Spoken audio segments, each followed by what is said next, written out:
Ka-GP Natics. Nako, Bongo, mga kababayan, biglang na hospital. Sumamaba ang tiyan, mga kababayan, nitong si Bongo dahil sa kakakain po ng kung ano-anong pagkain sa street na dahil sa camera. Hindi, tanong ko lang yun Kasi nga, biglang-bigla na hospital si Bongo, kaya pala nung bicameral committee o bicameral conference, mga kababayan, nung unang araw ay tatahi-tahimik si Bongo. Di ko man lang narinig na nagsasalita. Napakatahimik, parang ano lang siya, nakaganyan, nakatitig, di ba, parang walang gana. Akala ko nga nagtatago na to, yung pala na hospital ang loko. Pero ano kayang dahilan ng pagkaka-hospital nitong si Bongo, mga kababayan? Uy, nawala na naman si Bongo. Walang iya talaga.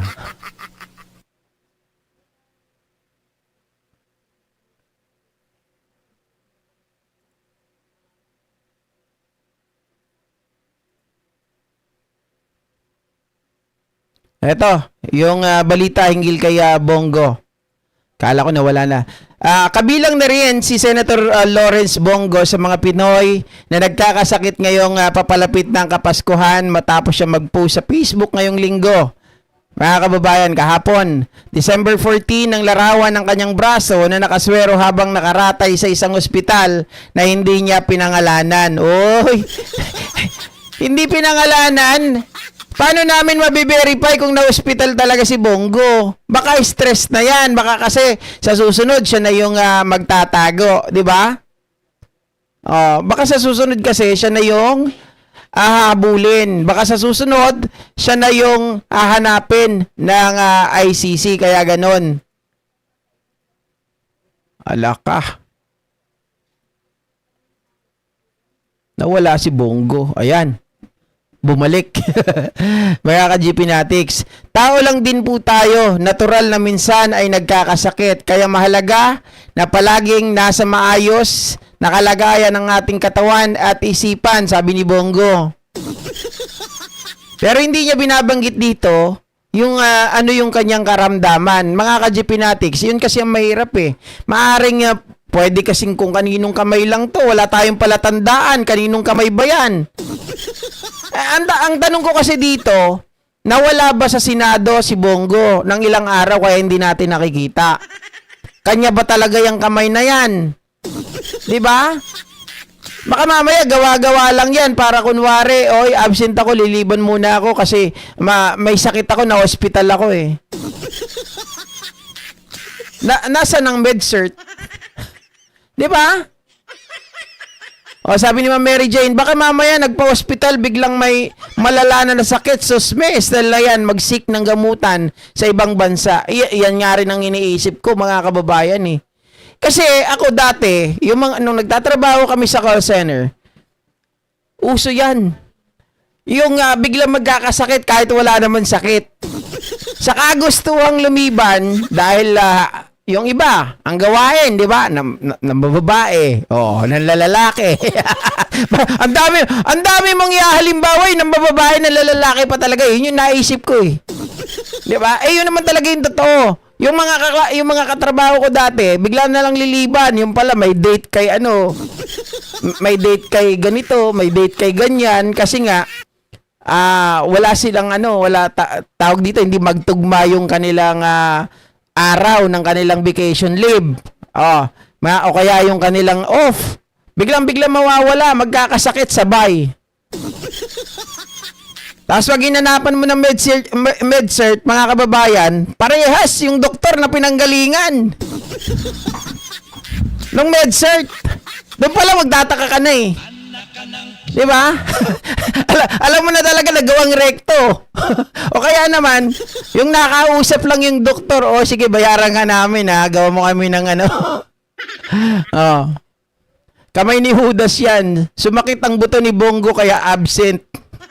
Buto. Kakakamay ni Boy Sila yan.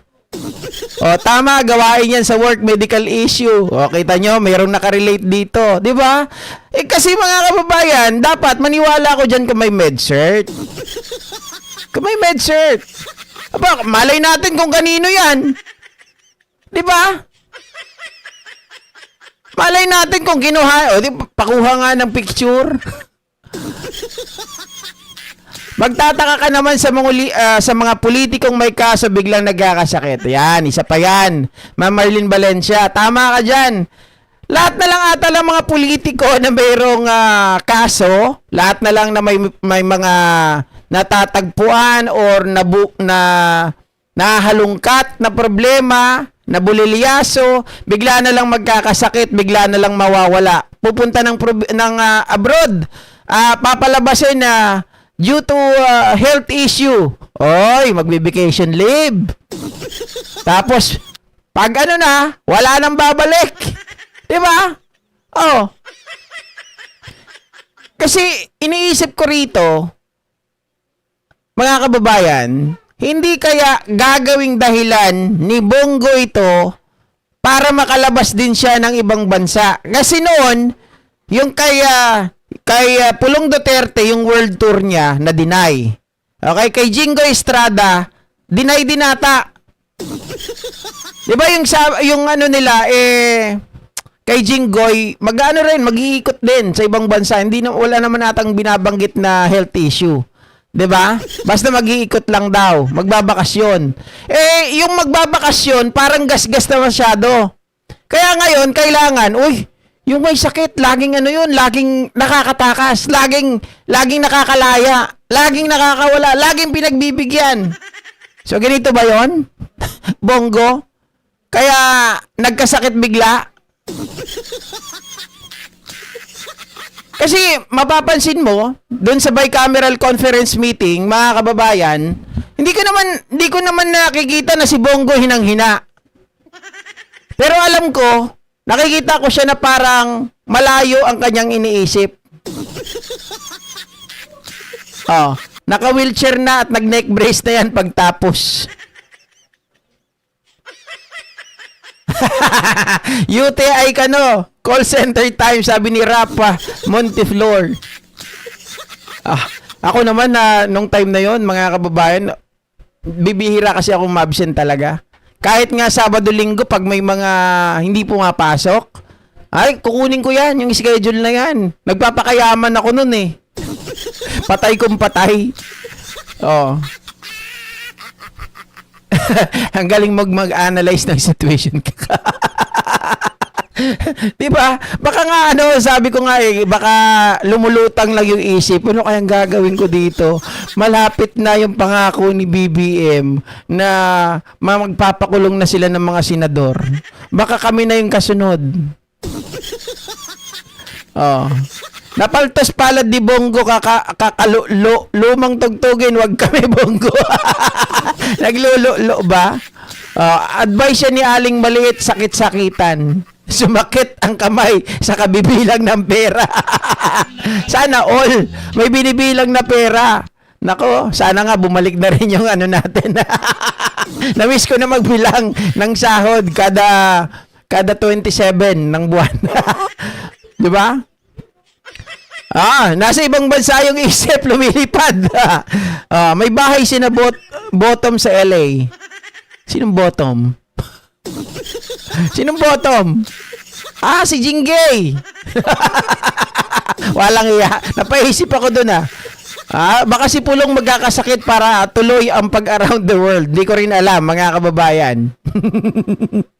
Lus-lus lang yan kay Bongo, GP. Madaling remedyohan yan. Walang iya talaga si Bongo.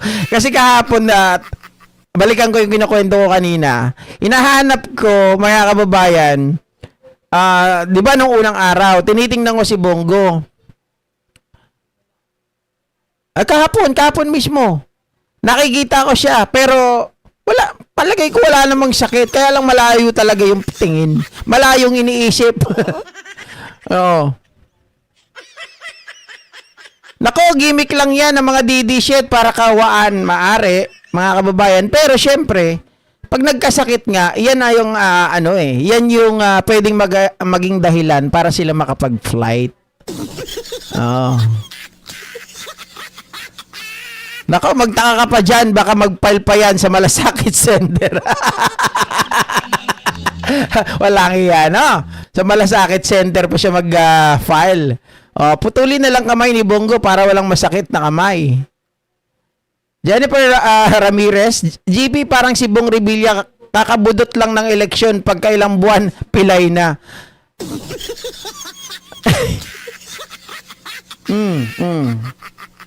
Tama kayo dyan.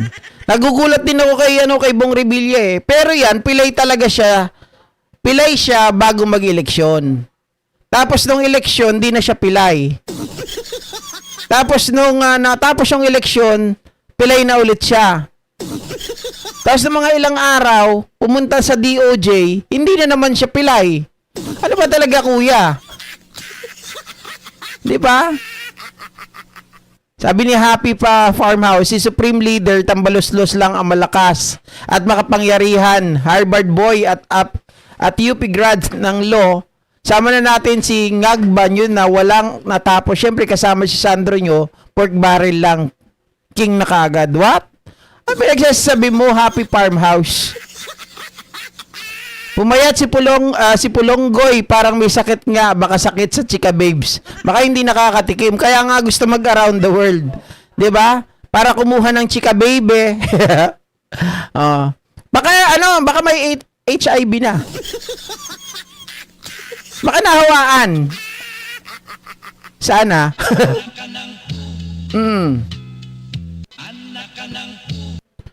Wow. Baka si Jingay at Bongo magboto man sa ibang bansa. Hoy, grabe kayo ha. Ano yung sabi dito? Malayo ang tingin? Malayo ang tingin, wala naman tinatanaw. Drama yon mismo pinakita sa Senado para mapansin. Kaya alam, walang pumansin eh. 'Di ba? Yung pagkukunwari, wala, hindi bumenta. Mga kababayan, hindi bumenta. Ayun. Picture na lang na nasa ospital. Pero asahan natin ha, Bongo, baka mamaya isang araw, kapag narinig namin o kaya naman meron kang statement dyan na humihingi ka ng clearance para magpagamot sa ibang bansa, alam na des. Alam na des. Sigurado. Yari ka? Diba? Alam na yan kapag nagpaalam yan si Bongo na sasabihin niya, humihingi ako ng clearance kasi due to health issue, kailangan ko magpunta ng ibang bansa. Ay, nako. Diyos ko, mga kababayan. Okay, so iwanan na